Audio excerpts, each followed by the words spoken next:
જીટીપીએલનો આ જે શો છે બ્રિલિયન્ટ ટિપ્સ, જે સતત 17 વર્ષથી અવિરત આવી રહ્યો છે. હું અમર વ્યાસ, પારોલ યુનિવર્સિટી, તમને ઘણી ટિપ્સ અહીં આગળ આપવા માંગુ છું જે તમને બિફોર એક્ઝામ અને આફ્ટર એક્ઝામ ઘણી કામમાં આવશે. જેમાં તમારે ખાસ એ માહિતીનું ધ્યાન રાખવાનું રહેશે અથવા એ વાતનું ધ્યાન રાખવાનું રહેશે કે કઈ વસ્તુ ઇમ્પોર્ટન્ટ છે અને અર્જન્ટ છે. કારણ કે ઇમ્પોર્ટન્ટ અને અર્જન્ટમાં બહુ જ તફાવત છે. અર્જન્ટ એટલે તમારે ક્વિકલી કરવું પડશે કે સપોઝ આવતીકાલે એક્ઝામ છે જેમાં તમારે 2 એક્ઝામ વચ્ચે હોલિડે નથી, રજા નથી, તો ઓબ્વિયસલી અર્જન્ટ છે જેની પ્રિપેરેશન તમારે વહેલા કરવાની રહેશે. બરાબર છે કે અત્યારથી તમે એ વિષય ઉપર પ્રિપેરેશન કરવાનું સ્ટાર્ટ કરી દો. બીજું છે ઇમ્પોર્ટન્ટ એટલા માટે કે સપોઝ જે તે સબ્જેક્ટ છે કે જેમાં તમે સારા એવા માર્ક્સ કવર કરી શકો છો. જે પ્રમાણે સપોઝ સાયન્સના વિદ્યાર્થી માટે વાત કરું કે ફિઝિક્સ, કેમિસ્ટ્રી, મેથેમેટિક્સ અથવા તો ફિઝિક્સ, કેમિસ્ટ્રી, બાયોલોજી, સો જેના માર્ક્સનું ઘણું ઇમ્પોર્ટન્ટ હોય છે. જ્યારે તમે એક્ઝામ્પલ નીટના બેઝ ઉપર આગળ વધવા માંગો છો, મેડિકલ સાઇડ વધવા માંગે છે, જે લોકો પીસીબી લીધેલું છે, ફિઝિક્સ, કેમિસ્ટ્રી, બાયોલોજી, અથવા જે લોકો JEE ની પ્રિપેરેશન કરી રહ્યા છે અથવા તો ગુજસેટની પ્રિપેરેશન કરી રહ્યા છે, તો લોકો માટે ફિઝિક્સ, કેમિસ્ટ્રી, મેથેમેટિક્સ પણ એટલું જ ઇમ્પોર્ટન્ટ રહે છે એનો સ્કોર.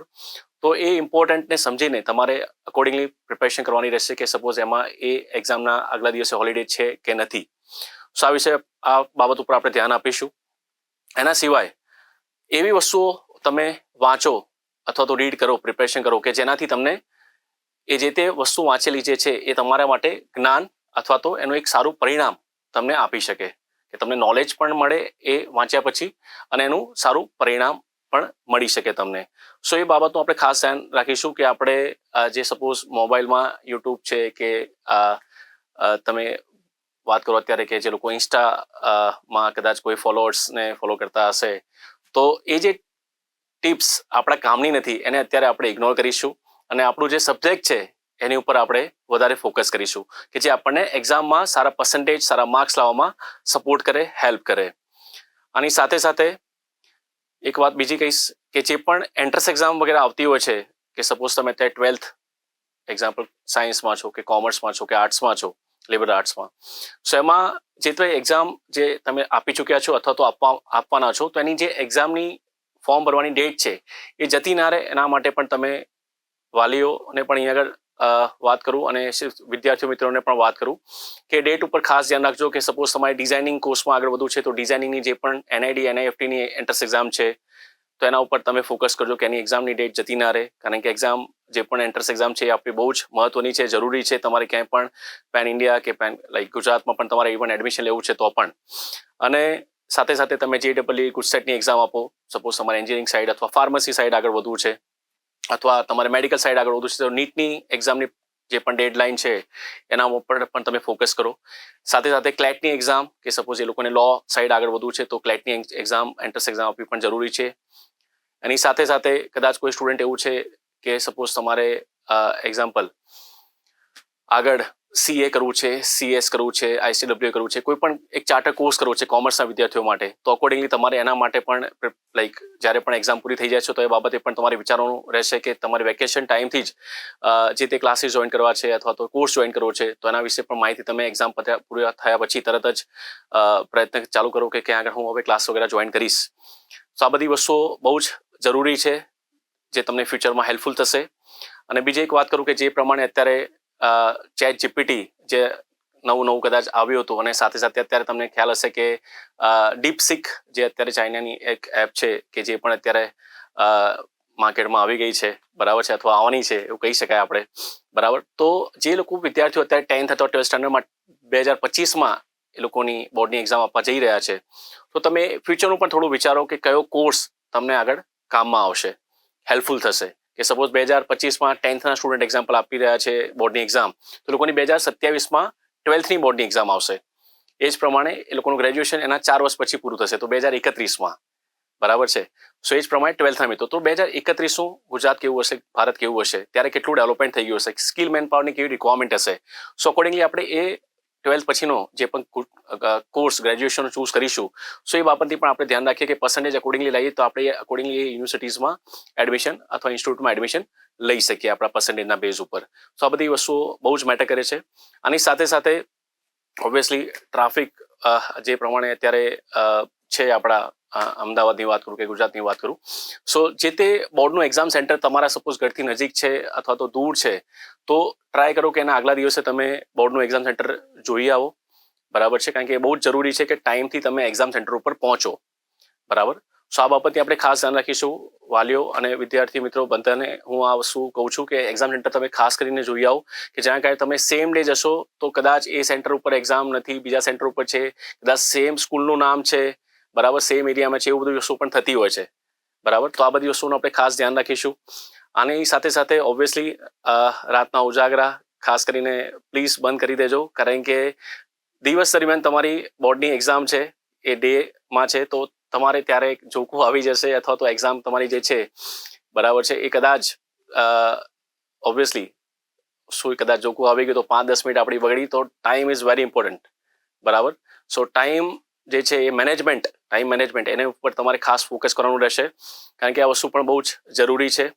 સો આમાં તમારે ટ્રાય કરવાનું છે કે હું એક એક્ઝામ્પલ આપું તમને અહીં આગળ, કે સપોઝ કે એક્ઝામ્પલ 1ની નોટ છે, 2ની નોટ છે, 5ની નોટ છે, 10ની નોટ છે, એ જ પ્રમાણે 20ની નોટ છે, 50ની નોટ છે, 100ની નોટ છે, 200ની નોટ છે, 500ની નોટ છે, બરાબર.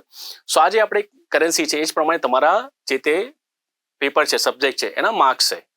સો તમારે જે પણ તમને આવડે છે, જેમાં જે સારો સ્કોર તમે કરી શકો છો, બરાબર, તો એની ઉપર ધ્યાન આપીશું કે આપણે ઓબ્વિયસલી કોઈ પણ સ્ટુડન્ટ હશે એ સારા માર્ક્સ, બરાબર, જે તમને આવડે છે તો કે 500ની નોટ હું પહેલા પકડીશ અથવા તો 200ની નોટ હું પહેલા લઈશ, બરાબર છે, આટલી બધી જે નોટ્સ પડી છે એમાંથી. તો જે વધારે માર્ક્સ અને જે તમને સારું આવડે છે, બરાબર છે, એ પહેલા તમે લખી લો, બરાબર. તો જે 1-2 માર્ક્સ શું છે, 5 માર્ક્સ શું છે, એને આપણે છેલ્લે રાખીશું, બરાબર. તો આ વસ્તુ ઉપર ધ્યાન રાખીશું કે આપણને આવડે છે અને સારા સ્કોર આપણે જેમાંથી કરી શકીએ છીએ એની ઉપર આપણે પહેલો પ્રેફરન્સ આપીએ, બરાબર. આની સાથે સાથે આપણે ક્યારે પણ પેરેન્ટ્સ અથવા તો આપણા જે પણ મેન્ટર છે એની રિસ્પેક્ટ કરીશું આપણે, અને ભણવા બેસ આ વસ્તુ તમને કહેવી ના જોઈએ એક્ઝામ ટાઈમમાં, તેની બાબતે પણ આપણે ધ્યાન આપીશું, બરાબર, કારણ કે 150 કરતાં વધારે કોર્સિસ ચાલી રહ્યા છે, તે બહુ જ બધા કરિયર ઓપ્શન્સ અવેલેબલ છે, બરાબર. સો આ બાબતે આપણે ધ્યાન રાખીશું કે આપણે જે પણ પર્સન્ટેજ આવશે અથવા જે પણ આપણો એરિયા ઓફ ઇન્ટરેસ્ટ છે એના અકોર્ડિંગલી આપણે કોર્સ પણ ચૂઝ કરવાનો છે. 10th પછી ડિપ્લોમા લેવું હોય અથવા તો તમારે આર્ટ્સ, કોમર્સ, સાયન્સ લેવું હોય, બરાબર છે, એ જ પ્રમાણે 12th પછી તમે ગ્રેજ્યુએશનમાં પણ કોઈ કોર્સ કરવા માંગો છો તો ત્યાં ઘણા બધા કરિયર ઓપ્શન્સ અવેલેબલ છે, બરાબર. સો એ બાબતનું પણ આપણે ધ્યાન રાખીશું કે આપણે અત્યારે જે ફોકસ કરવાનું છે આપણા એક્ઝામ ઉપર કરવાનું છે. સો જે તે એક્ઝામ પૂરી થાય છે એના પછી કંઈ ડિસ્કશન વધારે ના કરીએ આપણે જે પણ પેપર છે એનું, કે જેમાં આપણને કંઈ નેગેટિવ થોટ્સ આવે. ઓલવેઝ બી પોઝિટિવ, બરાબર છે, અને તમે તમારી જે પણ કેપેબિલિટી છે, બરાબર છે, તો અકોર્ડિંગલી તમે એક સારું પેપર તમારું જાય એના માટેની ખૂબ ખૂબ શુભેચ્છાઓ, શુભકામનાઓ. Wish you all the best. Be healthy and take care of your self. Thank you. નમસ્કાર વિદ્યાર્થી અને વાલી મિત્રો. છેલ્લા 17 વર્ષથી સતત અવિરત અને સફળતાપૂર્વક ચાલતા બ્રિલિયન્ટ ટિપ્સ પ્રોગ્રામમાં આપનું હું પ્રોફેસર ઈશાન ઠક્કર ગણપત યુનિવર્સિટી વતી હાર્દિક સ્વાગત કરું છું. વિદ્યાર્થીઓ, તમારા ધોરણ 10ની અને 12ની પરીક્ષા આવનારા 27 ફેબ્રુઆરી 2025ના રોજ નિર્ધારિત છે અને તમે બધા જ હવે એક જ મહિનાની વાર છે અને સતત પુરુષાર્થ અને મહેનત કરીને સારામાં સારા માર્ક આવે એના માટે જ્યારે કામ કરી રહ્યા છો ત્યારે હું તમને પરીક્ષા દરમિયાન, પરીક્ષા પહેલા અને પરીક્ષા પછી માટે તમને થોડી ટિપ્સ અને ટ્રિક્સ આપવા માંગુ છું, જે તમને તમારા પરીક્ષામાં ધાર્યું પરિણામ લાવવા માટે ખૂબ જ મદદરૂપ સાબિત થઈ શકશે. સૌથી પહેલા તો ગયા વખતે NEP 2020 અંતર્ગત એટલે કે નવી શૈક્ષણિક નીતિ અંતર્ગત સરકારે પરીક્ષાની પેટર્નમાં ફેરફાર કરેલા હતા અને એના જ આધારે આ વખતે પણ તમારી પરીક્ષા ધોરણ 10ના બોર્ડની પરીક્ષા અને 12ના બોર્ડની પરીક્ષા લેવા જઈ રહ્યા છે. 80 માર્કનું પેપર જે છે એની અંદર MCQ ક્વેશ્ચન પણ છે અને લાંબા ક્વેશ્ચન પણ છે, જેની અંદર તમને આ વખતે ગવર્મેન્ટે ઓપ્શન્સ આપ્યા છે કે કોઈ પણ ક્વેશ્ચન જે છે કમ્પલસરી નથી રહેતો અને તમને કુલ પ્રશ્નોમાંથી અમુક પ્રશ્નો જે છે એ પસંદ કરવામાં આવશે અને એ તમારે પ્રશ્ન જે છે એ લખવાના રહે છે. ગવર્મેન્ટે પોતાની વેબસાઇટ પર પરીક્ષા જે લેવાની છે એની બ્લુ પ્રિન્ટ ઓલરેડી મૂકી રાખી છે. વિદ્યાર્થીઓ, આજે આપણે હાર્ડ વર્ક તો કરીએ જ છીએ પણ સાથે સાથે સ્માર્ટ વર્કનો પણ જમાનો છે, એટલે દરેક વિદ્યાર્થી પરીક્ષા આપવા જાય એ પહેલા ચોક્કસથી સરકાર દ્વારા જે બ્લુ પ્રિન્ટ આપવામાં આવી છે, દરેક વિષયની બ્લુ પ્રિન્ટ આપવામાં આવી છે, એને જોઈ લે. જેથી કરીને આપણને ખબર પડે કે કયા ક્વેશ્ચન જે છે એ કયા ચેપ્ટરમાંથી પૂછાવાના છે અને કેટલા માર્કના પૂછાવાના છે, જેથી કરીને આપણે ખોટી જગ્યાએ મહેનત ન કરીએ, ખોટી દિશામાં મહેનત ન કરીએ અને આપણે સારામાં સારા માર્ક જે છે એ લાવી શકીએ. તો પહેલું કામ જે છે એ આપણે બ્લુ પ્રિન્ટ પર કરવાનું છે, એને સારી રીતે સમજવાની છે. જે નવી શિક્ષણ નીતિ અંતર્ગત એક્ઝામની પેટર્ન ચેન્જ થઈ તો ગયા વર્ષે આ જ પેટર્નથી પરીક્ષા યોજાઈ ચૂકી છે. તો બીજું કામ આપણે કરવાનું છે કે ગયા વર્ષે જે પણ વિદ્યાર્થી પેપર આપ્યા છે એના પેપર અને એના સોલ્યુશન્સ અત્યારે અવેલેબલ છે. ઘણી બધી પબ્લિકેશન્સ છે કે જે ઘણા બધા પેપર્સના સોલ્યુશન આપતા હોય છે. તો ગયા વખતે આ પેટર્નથી જે એક્ઝામ લેવાઈ હતી એ પેટર્નના એક્ઝામના પેપર્સ આપણે સોલ્યુશન સાથે કામ કરવાનું છે. બની શકે એટલી વધારે પ્રેક્ટિસ કરવાની છે. તમે જેટલું વધારે લખાણ કરશો એટલો તમને પરીક્ષામાં ફાયદો મળશે. એટલે વિદ્યાર્થીઓ વાંચવાની સાથે સાથે અલગ અલગ પ્રકાશનના સારા પેપર્સ જે છે એ મળતા હોય છે. તમારા સ્કૂલમાંથી પણ તમને પેપર્સ આપવામાં આવ્યા જશે. એની મહત્તમ તમે પ્રેક્ટિસ કરશો તો પરીક્ષામાં તમારો કોન્ફિડન્સ જે છે એ ઘણો આગળ સારો વધી શકશે. ત્રીજી અગત્યની વાત કે જ્યારે તમને પેપર આપવામાં આવે છે ત્યારે તમે જ્યારે પેપર વાંચો છો ત્યારે પેપર વાંચતી વખતે જ ક્વેશ્ચન્સ નક્કી કરી દો કે આપણે કયા ક્વેશ્ચનને અટેમ્પ્ટ કરવાના છે. કેમ કે દરેક પ્રશ્નમાં MCQ પત્યા પછી તમને જે પણ પ્રશ્ન મળશે એમાં ઓપ્શન્સ મળવાના છે કે ભાઈ 9માંથી 7 લખો કે 7માંથી 5 લખો વગેરે. તો એ જે પણ પ્રશ્નો તમે લખવા માંગો છો એ પહેલાથી ટીક કરી રાખો કે મારે આ પ્રશ્નને આગળ જતા અટેમ્પ્ટ કરવાના છે. એટલે તમારું માઇન્ડ જે છે ફોકસ રહે, તમે બીજી જગ્યાએ ચિંતા ના કરો અને એ જ પ્રશ્ન અટેમ્પ્ટ કરવા માટે તમે પૂરતા પ્રયત્ન કરી શકો. એટલે આ વસ્તુની આપણે ખાસ કાળજી રાખવાની છે. તમને પેપર દરમિયાન 3 કલાકનો સમય હોય અને 4 કે 5 સેક્શનમાં તમારું પેપર વહેંચાયેલું હોય તો તમે જ્યારે ઘરે પ્રેક્ટિસ કરતા હો ત્યારે તમે સેક્શન વાઇઝ ઘડિયાળ મૂકીને ચેક કરી લો, સ્ટોપ વોચ મૂકીને ચેક કરી લો કે મને એક સેક્શન લખતા કેટલો સમય લાગે છે અને લખી રાખો કે સેક્શન નંબર 1 લખતા આટલી મિનિટ થાય છે, સેક્શન નંબર 2 લખતા આટલી મિનિટ થાય છે, 3 લખતા આટલી, 4 લખતા આટલી. જેથી કરીને તમે જ્યારે બોર્ડના પેપરમાં અટેમ્પ્ટ કરતા હો ત્યારે તમે જાણી શકો કે હું જે પ્રેક્ટિસ કરતો હતો એ પ્રમાણે જ હું કામ કરી રહ્યો છું કે હું વહેલો મોડો છું. જો આપણે પ્રેક્ટિસ કરતા થોડા પાછળ ચાલતા હોઈએ તો એ જ પેપરની અંદર આપણે આગળના સેક્શનમાં થોડી ઉતાવળ રાખીને પણ અને ટાઈમને પહોંચી વળીએ, જેથી કરીને આપણું પેપર જે છે એ છૂટી ન જાય. આની આપણે ખાસ કાળજી રાખવાની છે. દરેક ક્વેશ્ચન્સ આપણે અટેમ્પ્ટ કરી શકીએ એ સારી બાબત છે, જેથી કરીને આપણો કોન્ફિડન્સ જે છે એ વધુ આગળ વધી શકે. એવું કહેવાય કે આકૃતિ જે છે ને એ ઘરેણા કહેવાય. એટલે કે જ્યારે કોઈ ઘરેણા પહેરે ને ત્યારે વ્યક્તિ સુંદર દેખાય. એવી જ રીતે તમારા વિષયોની અંદર ઘણા બધા વિષયમાં આકૃતિ આવતી હશે. તો જ્યારે આકૃતિવાળા પ્રશ્ન આવે ત્યારે તમે ગમે તેટલું સારું લખાણ લખ્યું હોય પરંતુ આકૃતિ ન દોરી હોય તો એના માર્ક કપાઈ જવાની શક્યતા રહી હોય છે. અને આકૃતિમાં પણ નામ નિર્દેશન કરવું ખૂબ જ જરૂરી હોય છે. એટલે વિદ્યાર્થી મિત્રો જે પણ વિષય હોય, ગણિત વિજ્ઞાન વિષય છે ધારો કે બીજો કોઈ વિષય છે કે જેમાં આકૃતિ આવે છે તો એ આકૃતિ તમારે દોરવી જરૂરી છે, જેના તમને સારા માર્ક જે છે એ મળી શકે છે. બીજું કે જ્યારે તમે પેપર અટેમ્પ્ટ કરો છો ત્યારે ફકરા લખવાની જગ્યાએ પોઈન્ટ્સ લખવાનો પ્રયત્ન કરશો. બુલેટ કરો, એરો કરો અને પોઈન્ટ્સ લખો, જેથી કરીને સામેવાળો વ્યક્તિ જે પેપર તમારું ચેક કરવા જઈ રહ્યો છે એ તમારું પેપર સરળતાથી ચેક કરી શકે અને તમને સારા માર્ક આપી શકે. ઘણી વખત વિદ્યાર્થીઓ બનતું હોય છે કે વિદ્યાર્થી જવાબ તો સાચો લખ્યો હોય પરંતુ મોટો ફકરો લખી નાખ્યો હોય. પહેલા પત્તાથી શરૂ કરીને છેલ્લા પત્તા સુધી એક જ ફકરામાં પેપર ચાલતું હોય તો એવા વખતે પેપર ચેકરને પેપર ચેક કરવામાં મુશ્કેલી આવતી હોય છે. અને ક્યાંક આપણે સાચું પેપર લખ્યું પણ હોય, સાચો જવાબ લખ્યો પણ હોય, તેમ છતાં પણ આપણા માર્ક કપાઈ જવાની શક્યતા બનતી હોય છે. એટલે મુદ્દાસરનું લખાણ લખવું એ આપણા માટે હિતાવહ સાબિત થઈ શકે છે. આ બધા જ મુદ્દાઓ છે કે જે તમે પરીક્ષા આપવા માટે જાઓ એની પહેલા તમારે ખૂબ જ ધ્યાનમાં રાખવાના છે. અને અક્ષર આપણે કહીએ છીએ ને કે ભાઈ ખરાબ અક્ષર એ અધૂરી કેળવણી નિશાની છે, તો એવી જ રીતે અક્ષરનું ખાસ આપણે ધ્યાન રાખવાનું છે. કેમ કે તમારા અક્ષર સારા હશે તો પેપર ચેકરને તમને માર્ક આપવામાં સરળતા રહેશે. તમે જે પણ લખ્યું હશે એ ઉકલાશે તો પેપર ચેકર તમને માર્ક આપી શકશે. એટલે તમારે પોતાના અક્ષર પર ખૂબ જ સારું કામ કરવાનું છે. જો કોઈ વિદ્યાર્થી મિત્રના અક્ષર હજુ પણ સારા ન થયા હોય તો આવનારા દિવસોની અંદર અક્ષર પર ખાસ કામ કરે અને અક્ષર સુધરે એ દિશામાં કામ કરીશું તો આપણને સારા માર્ક મળવાની પૂરેપૂરી શક્યતાઓ રહેલી છે. આ બધી જ મેં તમને જે વાત કરી એ પરીક્ષા પહેલાની વાત કરી.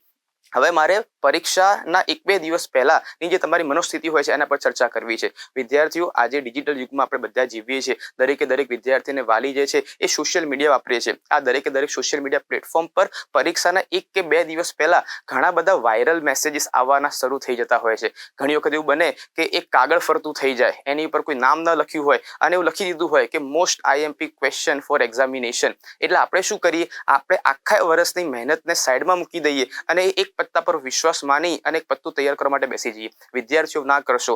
આવા કોઈ પણ વાયરલ મેસેજ પર આંધળો વિશ્વાસ ન કરશો. તમે તમારી મહેનત પર વિશ્વાસ રાખો. તમે આખું વર્ષ મહેનત કરી છે, તમને આવડે જ છે. છેલ્લા દિવસે આવેલા IMP ક્વેશ્ચન પર આંધળો વિશ્વાસ કરી અને આખા વર્ષ પર કરેલી મહેનત પર આપણે પાણી ફેરવી દઈએ એવું આપણાથી ન થવું જોઈએ. બીજું કે ઘણી વખત એવા મેસેજીસ આવશે કે જે તમને ગેરમાર્ગે દોરવા માટે કામ કરશે. ઘણા વખત એવા મેસેજ આવશે કે એક્ઝામ કેન્સલ થઈ ગઈ, કે એક્ઝામનું સ્થળ જે છે બદલાઈ ગયું છે, કે પેપર જે છે એના IMP ક્વેશ્ચન આર્યા થઈ ગયા છે. એટલે આપણે ગેરમાર્ગે ન દોરાઈએ એ આ ડિજિટલ યુગમાં આપણે ખાસ કામ કરવાનું છે. ટેકનોલોજીના જમાનામાં ફેક મેસેજ, ફેક વિડીયો જે છે બનતા હોય છે અને એનો આપણે ક્યાંક શિકાર ન બની એનું દરેક વિદ્યાર્થીને વાલી ખાસ ધ્યાન રાખવાનું છે. શું કરવું જોઈએ? કોઈ પણ સોશિયલ મીડિયા પ્લેટફોર્મ જે છે ટ્રાય તો એવો જ કરવો જોઈએ કે પરીક્ષાના આગલા દિવસોમાં આપણે સોશિયલ મીડિયાને બને એટલો ઓછો ઉપયોગ કરીએ. પરંતુ માહિતીના યુગમાં એ ક્યાંક અશક્ય હોય તો આપણને કોઈ મેસેજ એવો લાગે કે કદાચ એ વાયરલ મેસેજ છે કે ખોટો મેસેજ છે તો આપણે એની ચકાસણી કરી દેવી જોઈએ. સારા એવા ન્યૂઝ ચેનલ છે, ત્યાં આગળ તમે ન્યૂઝ જોઈ શકો છો. છાપાની અંદર માહિતી આવતી હોય છે. તમે તમારા શિક્ષકને, પ્રિન્સિપલને કે બીજા અધ્યાપકો છે એનો પર તમે સંપર્ક કરી શકો છો અને ખરેખર એ મેસેજ સાચો છે કે વાયરલ મેસેજ છે, એટલે કે ખોટો મેસેજ છે, એની તમે ચકાસણી કરી શકો છો. મેસેજ સાચો હોય પછી જ એના પર વિશ્વાસ કરી અને આગળ વધવું જોઈએ. એમને કોઈ પણ મેસેજને સાચો માની અને જો એના પર કામ કરીએ તો ચોક્કસથી આપણને નુકસાન થવાની શક્યતાઓ છે. તો આ બધી જ બાબતો પરીક્ષાના આગલા દિવસે આપણે ખાસ તકેદારી રાખવી જોઈએ. પરીક્ષાના દિવસે વિદ્યાર્થીઓ થતું એવું હોય છે કે આપણે જ્યારે પરીક્ષા આપવા માટે જઈએ ને ત્યારે આપણા મિત્ર સર્કલની અંદર ઘણા બધા લોકો હોય, એની જોડે આપણે વાત કરીએ કે ભાઈ તે શું વાંચ્યું, મેં તો આ વાંચ્યું, મેં તો નથી વાંચ્યું. વિદ્યાર્થીઓ બધી વસ્તુ આપણે ટાળવી જોઈએ. આપણે મહેનત કરી છે, આપણને આવડે છે. કોઈ બીજા વિદ્યાર્થી શું વાંચ્યું છે, કદાચ તમે કોઈ ચેપ્ટર સ્કીપ કરી દીધું હોય અને બીજું કોઈ ચેપ્ટર વાંચ્યું હોય. બીજા વિદ્યાર્થીએ તમે જે ચેપ્ટર સ્કીપ કર્યું છે એના પર મહેનત કરી છે અને તમે જે ચેપ્ટર વાંચ્યું છે એને સ્કીપ કરી દીધું છે. તો એવા કેસની અંદર તમારો આત્મવિશ્વાસ ડગી ન જાય. બીજા વિદ્યાર્થી શું કર્યું છે એની ચિંતા કર્યા વગર તમે શું મહેનત કરી છે એના પર જો તમે ફોકસ કરશો તો ચોક્કસથી તમારો કોન્ફિડન્સ ઘણો સારો રહેશે અને તમે સારામાં સારું પેપર જે છે એ અટેમ્પ્ટ કરી શકશો. પેપર તમે આપવા માટે જાઓ છો, સરસ પેપર લખીને આવો છો. પેપર લખીને જ્યારે બહાર આવો છો ત્યારે વિદ્યાર્થીને વાલી એક વસ્તુનું ખાસ ધ્યાન રાખવાનું છે. જ્યારે પેપર લખીને બહાર આવીએ ને ત્યારે કમ્પેરિઝન ટાળવી જોઈએ. તારું પેપર કેવું ગયું, મારું પેપર કેવું ગયું, મારા છોકરાએ શું લખ્યું, તારા છોકરાએ શું લખ્યું, ઓલા છોકરાનું પેપર સારું ગયું, તારું પેપર કેમ સારું નથી ગયું. વાલીઓએ પણ આ વસ્તુની ખાસ સમજવાની જરૂર છે કે વિદ્યાર્થીને આપણે કોઈ પ્રેશર ના આપીએ. ઘણી વખત એવું બનતા હોય કે વાલીઓ બહાર રાહ જોઈને બેઠા હોય અને એક વાલી પોતાના દીકરા જોડે છે, બીજો વાલી પોતાના બીજા દીકરા જોડે, એમના દીકરા જોડે છે અને પેપર છોકરું બહાર આપી ના આવે એટલે કમ્પેર કરે કે આને તો આટલું લખ્યું છે, તે કેમ આટલું લખ્યું, આ તો એમ કે છે કે પેપર સહેલું હતું, તું એમ કેમ કહે છે કે પેપર અઘરું હતું. આ બધી વસ્તુ ટાળવી જોઈએ. વિદ્યાર્થી એમની ક્ષમતા પ્રમાણે પેપર લખ્યું છે અને પેપર પતી ગયું. હવે પેપરમાં કોઈ ફેરફાર થઈ શકવાના નથી. જે પેપર આવતીકાલે છે આપણે એની તૈયારી કરીશું તો જે પેપર જતું રહ્યું છે એના કરતાં આપણે કંઈ સારું પરફોર્મ પણ કરી શકીશું. એટલે વિદ્યાર્થીઓ પેપર પહેલા, પેપરના 1-2 દિવસ પહેલા અને પેપરના દિવસે તમે આટલી વસ્તુની જો કાળજી રાખશો તો ચોક્કસથી તમને સારું રિઝલ્ટ પણ મળી શકશે. અને બીજી વસ્તુ હંમેશા યાદ રાખવાની કે પુરુષાર્થ વત્તા પ્રાર્થના ઇઝ ઇક્વલ ટુ સફળતા. પુરુષાર્થ તો જરૂરી જ છે પણ સાથે સાથે પ્રાર્થના પણ જરૂરી છે. એટલે તમે જે પણ ભગવાનમાં, ઈષ્ટદેવમાં માનતા હો, પરીક્ષા આપવા માટે જાઓ એ પહેલા તમારા મમ્મી પપ્પાના આશીર્વાદ લઈને જાઓ. કોઈ મંદિરમાં તમે દર્શન કરવા માટે જતા હો, તમે કોઈ શ્રદ્ધા રાખતા હો, ત્યાં તમે દર્શન કરવા માટે જતા હો, તમે ત્યાં આગળ દર્શન કરીને જશો, જે ઈષ્ટદેવ માનો છો એને તમે યાદ કરશો તો ચોક્કસથી તમારો આત્મવિશ્વાસ જે છે એમાં વધારો થશે અને તમે સારામાં સારું પેપર જે છે એ લખી શકશો. વિદ્યાર્થીઓ ધોરણ 10 અને 12ની બોર્ડની પરીક્ષા ટૂંકા સમયમાં શરૂ થવા જઈ રહી છે. આ બધા જ પરિબળોને તમે ધ્યાનમાં રાખી અને સારામાં સારું રિઝલ્ટ લાવો અને તમારી કારકિર્દી ઉચ્ચ બને એવી હું ગણપત યુનિવર્સિટી પરિવાર તરફથી તમને શુભકામના પાઠવું છું. નમસ્કાર દર્શક મિત્રો, GTPL દ્વારા ચાલતા છેલ્લા 17 વર્ષથી બ્રિલિયન્ટ ટિપ્સ કાર્યક્રમમાં હું ડોક્ટર આશીષ વ્યાસ આપ સૌનું હૃદયપૂર્વક સ્વાગત કરું છું. હવે ટૂંક જ સમયની અંદર પરીક્ષાના પડઘમ વાગી રહ્યા છે ત્યારે વિદ્યાર્થીઓ માટે એવું કહી શકાય કે પાર્થને કહો ચડાવે બાણ, હવે તો યુદ્ધ એ જ કલ્યાણ. આ વિચારધારા હકીકતમાં એક દ્રષ્ટિએ જોવા જઈએ તો વાલીઓના માઇન્ડમાં રહેલી આ વિચારધારા છે જે વિદ્યાર્થીઓ માટે એવી પૂરક સાબિત થાય છે કે જાણે એણે બોર્ડર ઉપર એક યુદ્ધ કરવા માટે એક સૈનિક બનીને જવાનું હોય એવી ટ્રીટમેન્ટ મારી દ્રષ્ટિએ કદાચ અપાતી હોય છે. આજે હું GTPL ચેનલના માધ્યમથી અને આ બ્રિલિયન્ટ ટિપ્સ પ્રોગ્રામના માધ્યમથી વિદ્યાર્થીઓ અને વાલીઓ માટે ખાસ અગત્યની સૂચના અને એક સંદેશ આપવા માંગીશ કે વિદ્યાર્થીઓને બને તેટલું પ્રેશર અને ટેન્શન આપવાનું ઓછું કરો. વિદ્યાર્થીઓને આખા વર્ષ દરમિયાન બોર્ડની પરીક્ષા માટે એમના શિક્ષકો દ્વારા, એમના હિતેચ્છુઓ દ્વારા, ક્યાંક ને ક્યાંક મિત્રો દ્વારા અને મોટિવેશનલ સ્પીકર્સ દ્વારા માર્ગદર્શન સતત મળતું જ રહ્યું છે. એટલે વિશેષમાં પરીક્ષાના વિદ્યાર્થીઓ માટેના માર્ગદર્શનમાં જતા પહેલા હું ખાસ આજના કાર્યક્રમની અંદર આ ટિપ્સમાં હું વધારે પેરેન્ટ્સને અને સગાવાલા જે મિત્રો છે, એમના હિતેચ્છુઓ છે વિદ્યાર્થીના, એમને ફોકસ કરીને થોડાક સંદેશ આપવા માંગુ છું. ખાસ હવે એક નવો ટ્રેન્ડ શરૂ થયો છે, જેની અંદર પોતાના સગાવાલાના કોઈ પણ બોર્ડના વિદ્યાર્થીઓ ભણી રહ્યા હોય એને શુભેચ્છા આપવા જવાનું, અને એ પણ પરીક્ષાના આગળના 1-2 દિવસના સમયની અંદર. તો આ કેટલા અંશે વ્યાજબી છે? આપની લાગણીઓ એ 100% સાચી છે, પણ જ્યારે આપ સમજો છો કે બોર્ડનું વર્ષ વિદ્યાર્થી માટે કેટલું બધું અગત્યનું છે, ત્યારે એની અણીના સમયે એને તમારે એક શુભેચ્છા સંદેશ આપવા જવું અને એના સમયનો તમારે ઉપયોગ કરવો તમારા શુભેચ્છા સંદેશ માટે, એ કેટલા અંશે વ્યાજબી છે?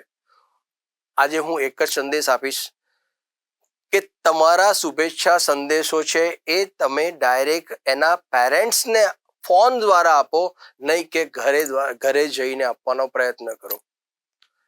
બીજી વાત, પેરેન્ટ્સને પણ એટલું કહીશ કે તમારા બાળકોને સાથે રહીને સતત તમે એને મોટિવેટ કરો, નહીં કે એને પ્રેશરાઇઝ કરો એના પરીક્ષા માટે થઈને. પરીક્ષાના સમયમાં એની સાથે રહીને એની હિંમતને વધારો, એને રિલેક્સ મૂડમાં રાખો, જેથી કરીને બાળકને પરીક્ષાનો હાવ છે એ ફીલ ના થાય. એની સાથે બેસો, સાથે જમો, એની સાથે બને એટલો સમય એની સાથે સ્પેન્ડ કરો. મેં જોયું છે ઘણા બધા વાલી મિત્રો આ સમય દરમિયાન પોતાના જોબ અવર્સમાંથી કે બિઝનેસ અવર્સમાંથી પોતાના બાળકો માટે થઈને રજા લઈ લેતા હોય છે. બહુ સારી વાત છે. વિદ્યાર્થીઓ માટે આ સમય તમારે તમારા બાળકો માટે આપવો જ જોઈએ. બીજી વાત કે જ્યારે આ બાળકો પરીક્ષા આપવા માટે જઈ રહ્યા છે, નહીં કે યુદ્ધ કરવા માટે થઈને, તો તમે વિદ્યાર્થીઓ માટે એટલા પોઝિટિવ રહો કે એને મોટિવેટ કરો, દરેક બાબતોની અંદર મોટિવેટ કરો. બાળકને નાની નાની બાબતોની કાળજી તમારે રાખવાની છે એઝ એ પેરેન્ટ, નહીં કે તમારે એને એ બાબતમાં અવેર કરવાનું અને એ પ્રેશરાઇઝ કરવાનું. મેં જોયું છે કે બોર્ડની એક્ઝામ આપવા માટે જ્યારે પેરેન્ટ્સ સ્ટુડન્ટ્સને લઈને આવતા હોય છે ને, ત્યારે ઘણા મમ્મી કે પપ્પા પાણીની બોટલ લઈને પાછળ એને દોડીને આપવા આવે છે, બૂમો પાડતા પાડતા. તો this is not the actual system. તમે એને એવી રીતે ટ્રીટ કરો કે પાણીની બોટલ તમારું બાળક ભૂલી ગયું છે, નોટ એન ઇશ્યુ. દરેક સ્કૂલોની અંદર વ્યવસ્થા હોય છે, તો તમે એટલું બધું એને ટેન્શન ના આપો, કારણ કે ઓલરેડી એના મગજમાં પેપરનું ટેન્શન ચાલતું હોય. તો ખાસ વાલી મિત્રોને મારી આ સૂચના છે, અને સગાવાલા હિતેચ્છુ મિત્રો છે એમને પણ એટલી સૂચના છે કે તમે બને તેટલો તમારો સમય એ વિદ્યાર્થીથી દૂર રહી અને એના હિતેચ્છુ બની અને એને મોટિવેટ કરવાનો પ્રયત્ન કરો. ગિફ્ટિંગ કરવું એ આજનો ટ્રેન્ડ બની ગયો છે, 100% સાચી વાત છે. પણ એ ગિફ્ટિંગ તમે એને ત્યારે કરો કે જ્યારે બોર્ડમાં સારામાં સારો રેન્ક લઈને આવે, ત્યારે તમારી જે પણ ઈચ્છા હોય એવું ગિફ્ટિંગ એને આપો, તો વધારે અનુકૂળ રહેશે. હવે વિદ્યાર્થી મિત્રો માટે 2-3 સૂચના આપી દઈશ. આખા વર્ષ દરમિયાન તમને ઘણી બધી સૂચનાઓ મળી હશે. તમારે આ રીતે પેપર્સ લખવા, બોર્ડના પેપર્સ, મોડેલ પેપર્સ તમારે આ રીતે રાઇટિંગ કરવા. તમે જ્યાં પણ તમારા ટીચર્સ હશે એના દ્વારા તમને એડવાઇસ કરી જશે. ઘણા બધા મોટિવેશનલ સ્પીકર્સ દ્વારા પણ તમને મોટિવેટ કરવામાં આવ્યા હશે. એમાં ડિટેલિંગમાં નથી જતો, પણ 2 ટિપ્સ મારે ખાલી આપવી છે. એક, કોઈ પણ પેપરની શરૂઆત કરતા પહેલા ઘણા બધા લોકો કહે છે કે તમારે કૂલ થઈ જવું, શાંત થઈને તમારે મસ્ત રીતે મેડિટેટ થવું. એવરીથિંગ ઇઝ ફાઇન, બધું જ કરવાનું છે. પણ પેપર શરૂ કરતા પહેલા, પેપર તમારા હાથમાં આવે, તમે ચાહે કોઈ પણ રિલિજિયસથી બિલોંગ કરતા હોય, તમારા જે પણ આરાધ્ય છે, જે પણ ઈષ્ટ છે, એને 2 મિનિટ માટે શાંત બેસીને એને યાદ કરો, અને પછી તમારા પેપરની ઉપર દ્રષ્ટિ કરીને પેપરને લખવાની શરૂઆત કરો. એનું રિઝલ્ટ ઘણું બધું પોઝિટિવ મળશે તમને. બીજી વાત કરીશ, પેપરને જ્યારે તમે રીડ કરો છો ત્યારે તમને એવું લાગશે કે કદાચ આ ક્વેશ્ચનનો આન્સર મને નથી આવડતો અથવા તો ઓછો આવડે છે, તો સહેજ પણ ના ગભરાવો. જે આન્સર તમને આવડે છે એના ઉપર ફોકસ કરીને પહેલા લખવાનું શરૂ કરજો. અચ્છા, એવું પણ ના કરતા કે જે આન્સર આવડે છે એને બહુ જ ડિસ્ક્રિપ્ટિવ બનાવી દો અને બહુ જ લાંબો કરી નાખો, જેથી કરીને પાછળના ક્વેશ્ચનના આન્સર લખવામાં તમારો સમય ખૂટે. એ પ્રેક્ટિસ તમે અત્યાર સુધીમાં કરી જશે. તો આ ટાઈમ મેનેજમેન્ટને થોડુંક તમારે ફોલો કરવાનું છે. બીજી વાત, જે વિદ્યાર્થીઓના મારી જેમ કદાચ અક્ષરો સારા નથી એવા વિદ્યાર્થીઓ માટે એક ટિપ્સ આપીશ. બને ત્યાં સુધી તમારે જાડી બોલ પેનનો ઉપયોગ કરવો. જે પેનનો બોલ પેનનો પોઈન્ટ આગળનો જાડો હોય, મતલબ કે 0.6 પોઈન્ટની તમારે બોલ પેનનો ઉપયોગ કરવો. જાડી પેન હશે, તમે લખશો તો તમારા અક્ષરો થોડા છૂટા છૂટા લાગશે ને દેખાવમાં જોવાવાળા વ્યક્તિને સારા લાગશે અને એવા અક્ષર તમારા એમને વધારે સારી રીતે ઉકેલી શકશે. જો અક્ષર થોડા ઘણા પણ ખરાબ હશે અને પાતળી પેનથી લખશો તો વધારે અક્ષર ખરાબ દેખાશે તમારા. આ એક મેઇન પોઈન્ટ. એક સાયકોલોજીકલ ટિપ્સ આપવાનું તમને વિચારું છું. બને ત્યાં સુધી તમારા ક્વેશ્ચનનો આન્સર છે એ તમારા પેપરની જમણી બાજુના પેજ ઉપર પૂરો થાય એવું ધ્યાનમાં રાખજો.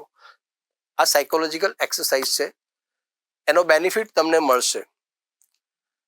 તો આજે બ્રિલિયન્ટ ટિપ્સ અને જીટીપીએલના માધ્યમ થકી આપ સૌ શિક્ષક મિત્રો, વાલી મિત્રો અને વિદ્યાર્થી મિત્રો સૌને ધોરણ 10 અને 12ની પરીક્ષાઓ માટે ખૂબ ખૂબ હાર્દિક શુભેચ્છાઓ. આપ જીવનમાં ખૂબ જ આગળ વધો અને આપની બોર્ડની પરીક્ષા વિધાઉટ એની ટેન્શન ખૂબ જ સરસ રીતે જાય અને સગાવાલાઓની દૂરથી શુભેચ્છાઓ મળે એની સાથે આપ સૌને ઓલ ધ બેસ્ટ.